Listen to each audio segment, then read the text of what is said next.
मैं जिस शख्सियत को दावत दे रहा हूँ, इनकी यूनिफिकेशन के लिए भरपूर खिदमत हैं, तो तालियों की गूंज में तशरीफ लाते हैं जनाब अजीज नक्शबंदी साहब, और इनके साथ बेटे हैं, उनको इजाज़त दिया जा रहा है, तो तशरीफ लाते हैं रुफान साहब। अजीज नक्शबंदी के बेटे, इनकी यूनिफिकेशन इरफानुल्लाह साहब स्टेज पर तशरीफ लाते हैं। अब उनको जनाब अजीज नक्शबंदी साहब को मेडल दिया जा रहा है, तो मेडल पहना रहे हैं जनाब अलहाज प्रोफेसर मोहम्मद नईम कासमी साहब, और उन्हें उसके बच्चे को इरफानुल्लाह को अब मेडल पहनाया जा रहा है, तो इनके लिए भरपूर तालियां।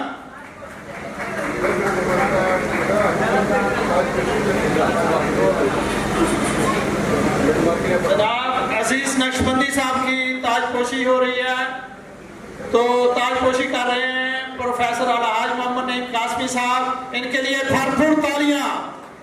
और इन्हें शील्ड पेश कर रहे हैं जनाब सैयद रिजवान शाह साहब गिलानी, और जनाब अजीज नक्शबंदी और उनके बेटे इरफानुल्लाह के लिए भरपूर तालियां।